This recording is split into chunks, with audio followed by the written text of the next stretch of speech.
हाँ, तो मैं ये कह रहा था कि 42वें संविधान संशोधन के इस प्रावधान को 1980 के मिनर्वा मिल्स केस में इसे पहले चुनौती दी गई ना। 1980 42वें संविधान संशोधन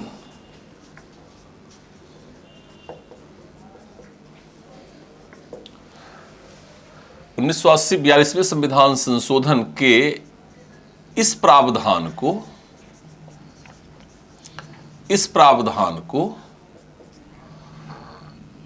सर्वोच्च न्यायालय में चुनौती दी गई है।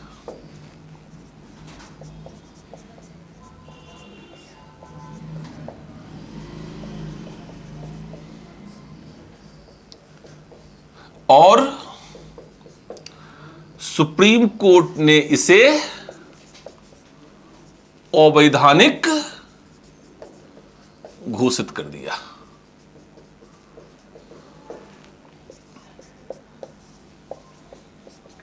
अभी तो सिर्फ यह अवैधानिक घोषित हुआ है, लेकिन 1993 में उन्नीकृष्णन केस है।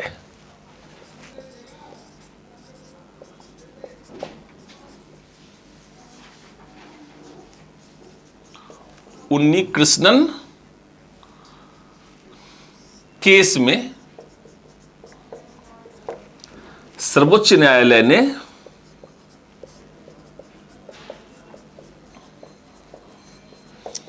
मौलिक अधिकार और नीति निर्देशक तत्वों को एक दूसरे का पूरक माना।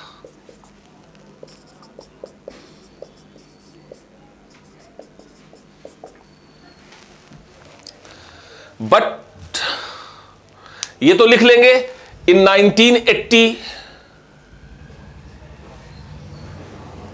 इन मिनर्वा मिल्स केस। अच्छा, ये तो मैं भूल ही गया।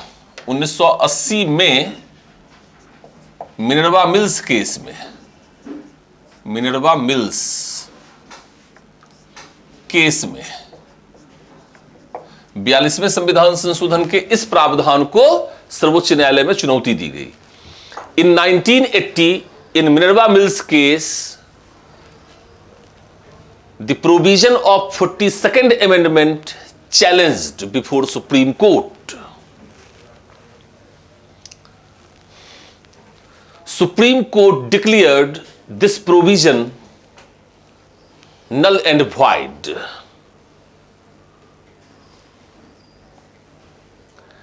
In 1993, in Unnikrishnan case,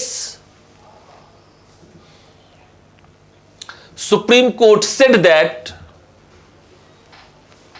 fundamental right and DPSP is complementary to each other.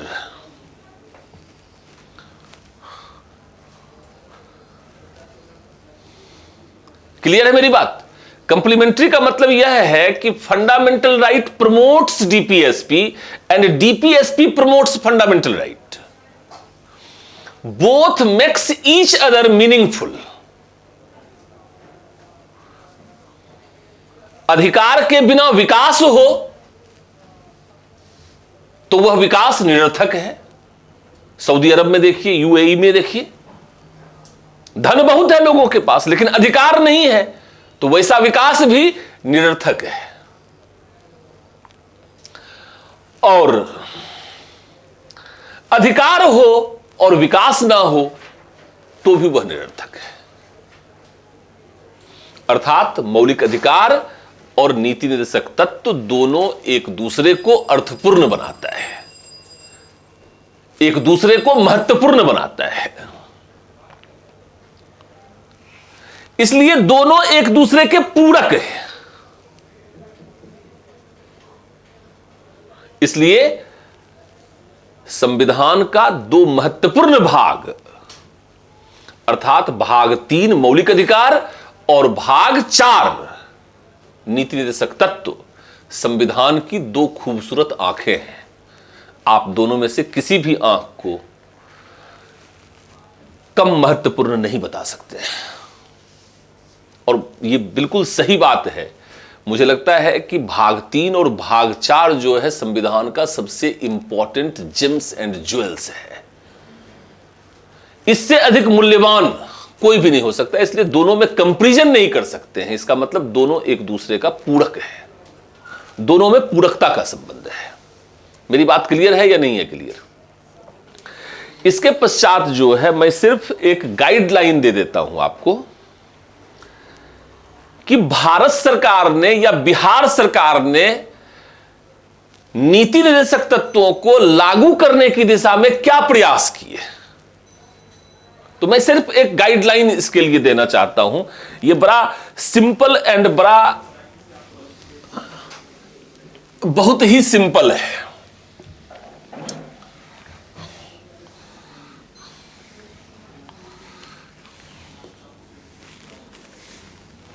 देखिए, सर्वप्रथम तो मैं आपको यह कहना चाहूंगा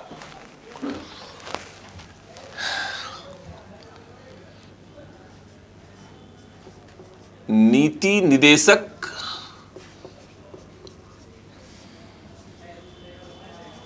तत्व को लागू किए जाने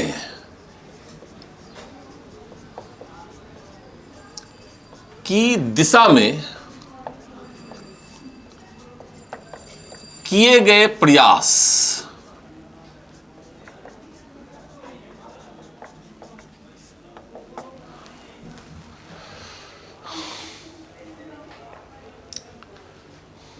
efforts of government in order to enact DPSP।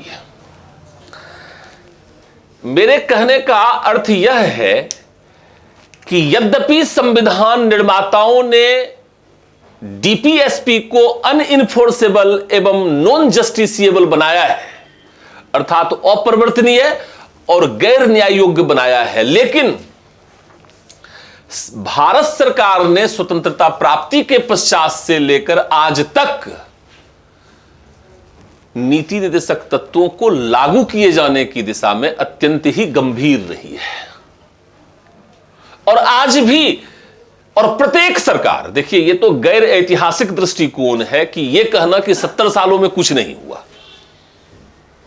इसको कहते हैं गैर ऐतिहासिक दृष्टिकोण, नॉन हिस्टोरिकल अप्रोच है ये।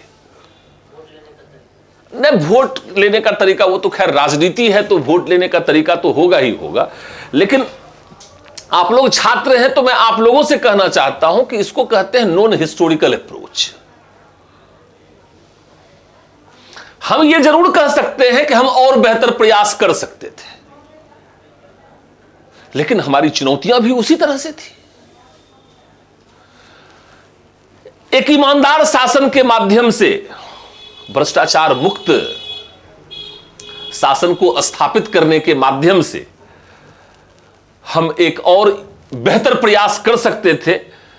हमेशा कमियां रहती ही हैं, हमेशा सीमाएं रहती ही हैं, हमेशा और भी बेहतर करने का रास्ता ओपन होता है।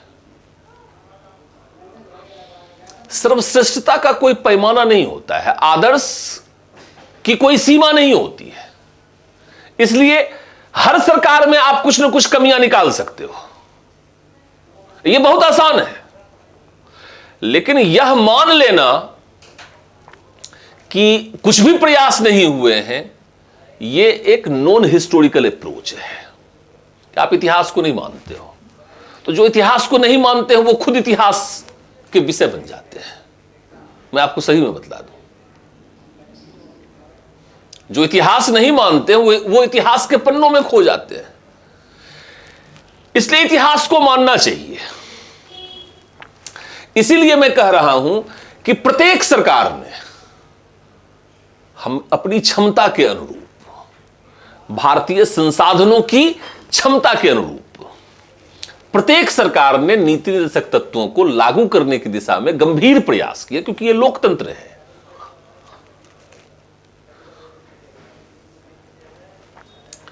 1950 से लेकर जो हमारी जो नियोजन की रणनीति थी, और हमने जो 12 पंचवर्षीय योजनाएं जो हमने लागू की, कई 1 वर्षीय योजनाएं भी हमने बीच बीच में लागू की, जब पंचवर्षीय नियोजन नहीं होता था तो एक वर्षीय नियोजन भी था ना, 1966 से 1969 प्लान हॉलिडे, इसी तरह से 1990 से 1992 जब पंचवर्षीय योजनाएं नहीं थे लेकिन एक वर्षीय योजनाएं फिर भी थी। इसी तरह से बीच बीच में थोड़ा सा गैप आता रहता है, जैसे 1978-79 जो प्लान रहा उसको हमने कैंसिल कर दिया, फिर 1980 से हमने 6th 5 ईयर प्लान को लाया। तो 1950 से लेकर 2019 तक जो नियोजन की रणनीति है, उस नियोजन की रणनीति के माध्यम से अर्थात पंचवर्षीय योजनाओं के माध्यम से विभिन्न प्रकार के सामाजिक आर्थिक विकास की जो योजनाएं बनाई गई, वह वस्तुतः नीति निर्देशक तत्व को लागू करने की दिशा में ही तो प्रयास था। मेरी बात समझ में आई? शुरू में जो नेहरू महालनोबिस मॉडल है, इकोनॉमिक्स जब आप पढ़ेंगे तो आपको नेहरू महालनोबिस मॉडल, आर्थिक विकास का जो नेहरू महालनोबिस मॉडल है, वो ये बतलाता है कि आर्टिकल 38 और 39 में जो बातें कही गई हैं उसी को प्राप्त करने की दिशा में नेहरू महालनोबिस मॉडल ने काम किया। अर्थात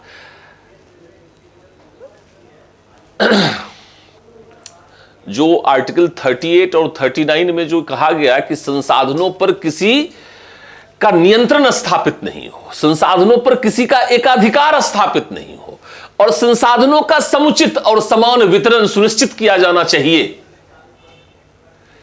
यह जो बात कही गई ये नेहरू महालनोबिस मॉडल में यही बात तो है।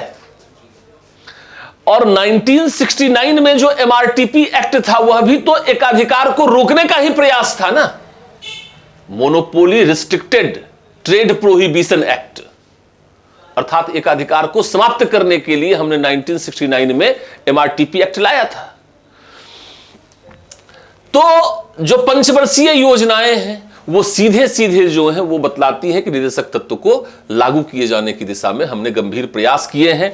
आज भी केंद्र स्तर पर और राज्य स्तर पर ऐसी सामाजिक आर्थिक विकास की योजनाएं चल रही हैं। करंट में आप उसको पढ़ रहे होगे, उसको लिंक कर दोगे आप, ठीक बात है। दूसरी बात जिस पर आपका ध्यान नहीं जाता है, मैं उधर आपका ध्यान ले जाना चाहता हूं। भारत सरकार की जो आयकर नीति है,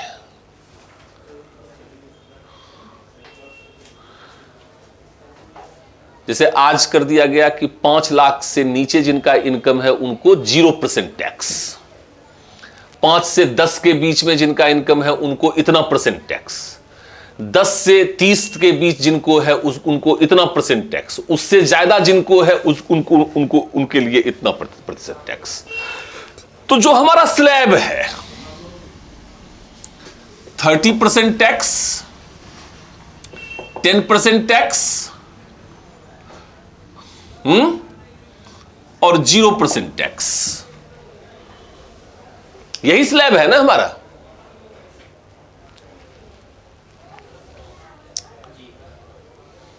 अर्थात 3 स्लैब है।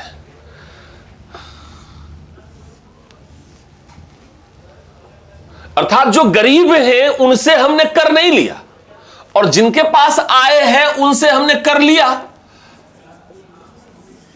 और इस कर से जो आय सरकार को हुई उस आय को हमने इनके विकास पर खर्च किया। जो आर्टिकल 39 में जो बातें कही गई हैं उसको हमने अपने आयकर नीति के माध्यम से पूरा करने का प्रयास किया। अब मेरी बात समझ में आई है? तो पंचवर्षीय योजना, भारत सरकार की आयकर नीति,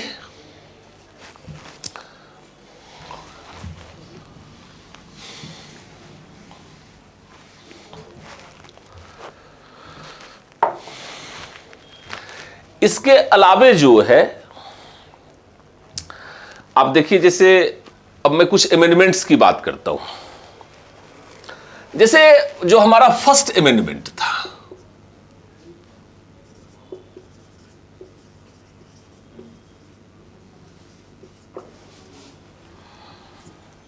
जिसमें हमने आपको आर्टिकल 15, 15(4) के लिए बतलाया था। आर्टिकल 15(4)(5) आज के डेट में 6 की बात, अच्छा 6 रहने दीजिए, आर्टिकल 4 और 5,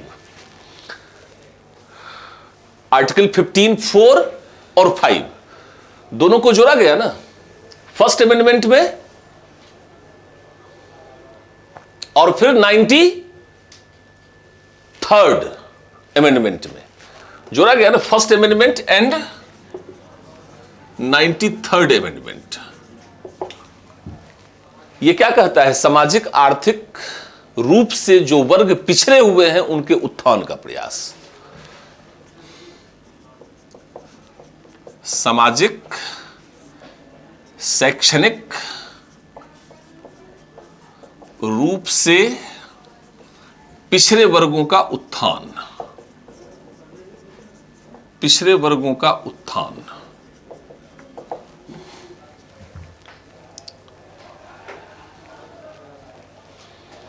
इसी तरह से जो फर्स्ट अमेंडमेंट है उसको मैं रेफर कर रहा हूं फिर से,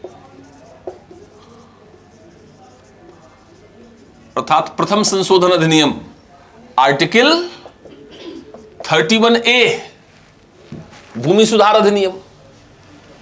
यह प्रत्येक राज्य सरकारों ने बनाया, बिहार में भी राज्य सरकारों ने बनाया भूमि सुधार अधिनियम।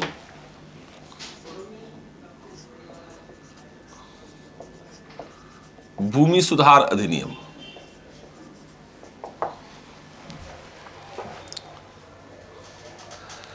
इसी तरह से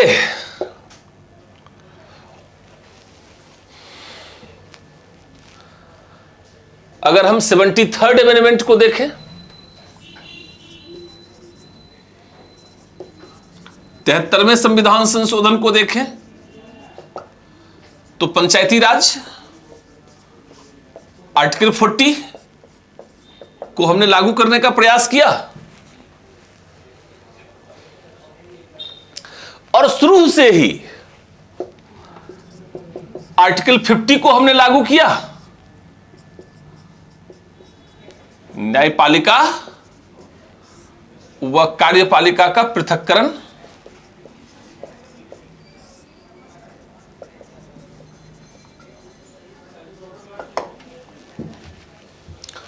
मतलब स्वतंत्रता प्राप्ति के पश्चात से ही जो हमारी न्यायिक संरचना है उसको हमने कार्यपालिका से अलग कर दिया।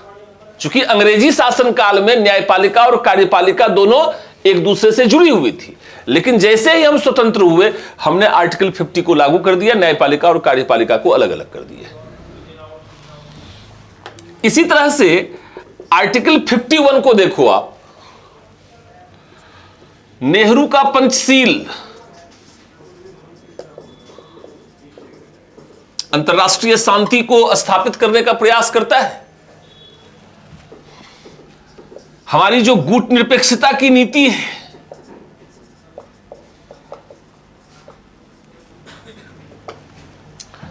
नेहरू की गुट निरपेक्षता की नीति,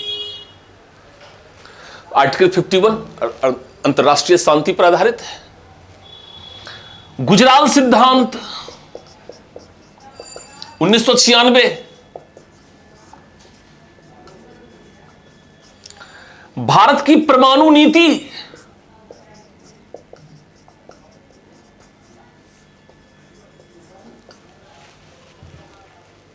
जो 1999 में आई, वो क्या कहता है? No first use. हम किसी भी देश पर पहले परमाणु हमला नहीं करेंगे और किसी भी वैसे देशों पर परमाणु हमला नहीं करेंगे जो परमाणु शक्ति संपन्न नहीं है, उस पर कभी भी परमाणु हमला नहीं करेंगे।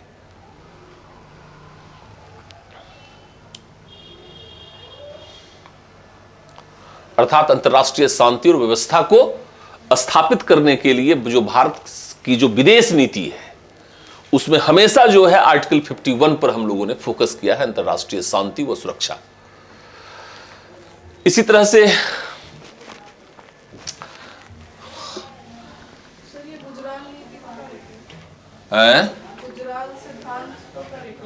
अरे अभी तो आपको पंचशील भी पता नहीं है, गुटनिरपेक्षता भी पता नहीं है, गुजराल सिद्धांत भी पता नहीं होगा, गुजराल डॉक्ट्रिन सिद्धांत को क्या कहते हैं। मेरी क्लास में आके आपकी हिंदी भी अच्छी हो जाएगी, उसके लिए अलग से फीस पेमेंट कीजिएगा।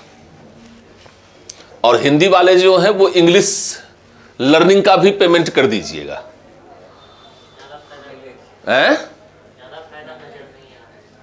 नहीं, गलत सोचना है आपका, बहुत गलत सोच है, ये नकारात्मक सोच है। इनफैक्ट एग्जाम का प्रेशर है, वही तो प्रेशर में जो काम होता है वो सारा काम बुरा होता है, इसलिए विदाउट प्रेशर फ्री काम कीजिए।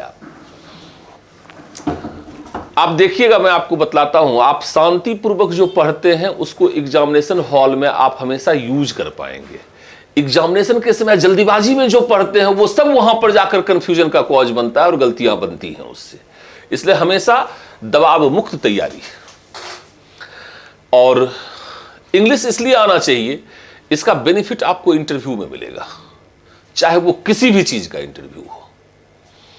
क्योंकि जो आईएएस ऑफिसर्स होते हैं वो बैठते हैं इंटरव्यू में, और आईएएस ऑफिसर्स का जो वर्क कल्चर है उसमें इंग्लिश है। चाहे भले ही आपका हिंदी मीडियम हो, आप जैसे ही एडमिनिस्ट्रेशन में आए इंग्लिश के वर्ड्स आप यूज करेंगे। वो हिंदी बोल रहे होंगे लेकिन उसमें वर्ड्स जो यूज करेंगे वो सब इंग्लिश में यूज करेंगे, जो टर्म्स रहेगा वो सब इंग्लिश में यूज करेंगे।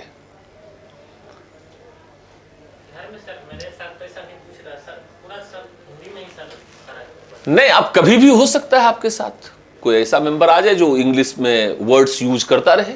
आपके साथ नहीं हुआ, आपका अच्छा संजोग था, लेकिन कभी भी ऐसा हो सकता है।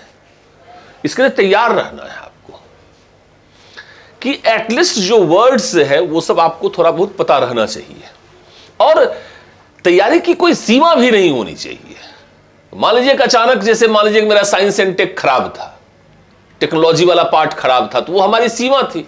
अब देखिए उस समय, उस दिन ये सीमा हमारे लिए कितनी बड़ी सीमा बन गई। तो इसलिए थोड़ा बहुत वर्ड्स जो है उसको फ्लो में आपको हिंदी इंग्लिश दोनों आना चाहिए। और हम लोगों का भी हिंदी मीडियम ही था भाई साहब, ऐसा नहीं था कि इंग्लिश मीडियम था। बट अंग्रेजी आती है कि नहीं आती है? ऐसा नहीं होना चाहिए कि इंग्लिश नहीं आता है, इंग्लिश बिल्कुल अच्छा होना चाहिए।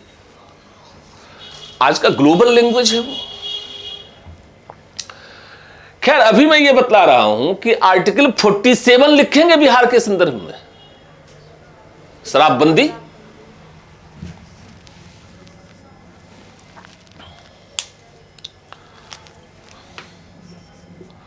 आर्टिकल 47 शराबबंदी है।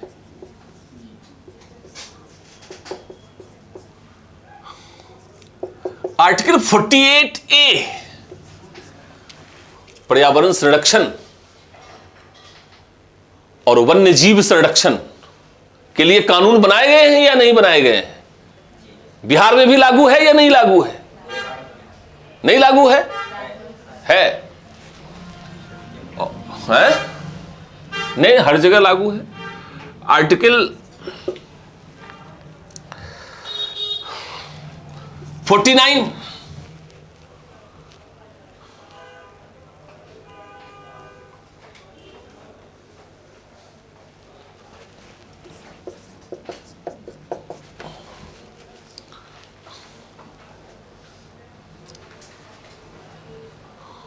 भारत का बड़ा ही प्रेस्टिजियस इंस्टीट्यूशन है ये। शिक्षा का अधिकार भी था इसी में। सुनो तो सही, article 49 archaeological survey of India, जो हिस्टोरिकल मोन्यूमेंटेड जो मोन्यूमेंट से हैं और जो हमारा हेरिटेज सिटीज है उसकी सुरक्षा का दायित्व तो है ना इसको। तो पुरातत्व सर्वेक्षण विभाग की स्थापना हमने क्यों की है? आर्टिकल 49 को प्रोटेक्ट करने के लिए। इसी तरह से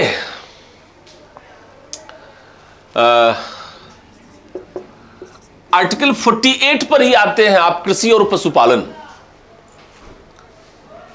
तो कृषि विकास के लिए जो प्रयास किए गए हैं भारत में, वो सारे प्रयास आप लिख सकते हैं। वर्तमान में आपको क्या करना है कि जो कृषि विकास की योजनाएं हैं, जो सिंचाई विकास की योजनाएं हैं, उसको आप यहां पर बता सकते हैं। क्लियर है मेरी बात? आर्टिकल देखिए, एक ये वाला जो आर्टिकल 45 हमने बतलाया था, जो आज के डेट में आर्टिकल 21A बन गया 86वें संशोधन द्वारा, इसको भी लिखेंगे या नहीं लिखेंगे?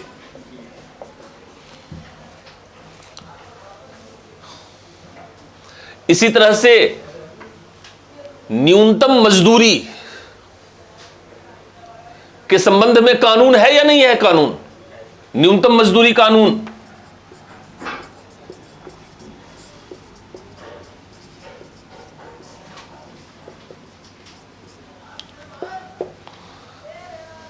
फैक्ट्री अधिनियम है या नहीं है? कारखाना अधिनियम है या नहीं है?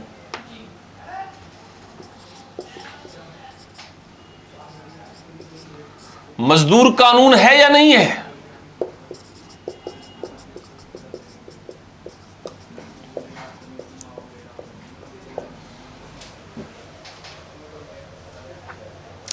और मनरेगा आर्टिकल 40 है या नहीं है? सॉरी 41 है या नहीं है? कार्य का जो अधिकार है उसको मनरेगा के माध्यम से दिया गया है लोगों को। इसीलिए मैं बतला रहा था कि विभिन्न प्रकार से सरकार ने जो है वह नीति निर्देशक तत्वों को लागू करने की दिशा में गंभीर प्रयास किए हैं। ठीक है, तो इसमें क्या है ना कि हमें थोड़ा सा अप्रोच दे देना था कि आप जब पेपर, पत्रिका, मैगजीन्स या जब स्कीम्स के विषय में पढ़ेंगे तो उसको थोड़ा ध्यान में इसलिए भी रखना है क्योंकि उसको यहां पर आप यूज कर सकते हैं। ठीक है, इसी के साथ जो है आज मैं यहीं पर विराम ले रहा हूं। मैं फिर कल आपसे मिलता हूं, आपसे बातचीत करता हूं। Thank you very much.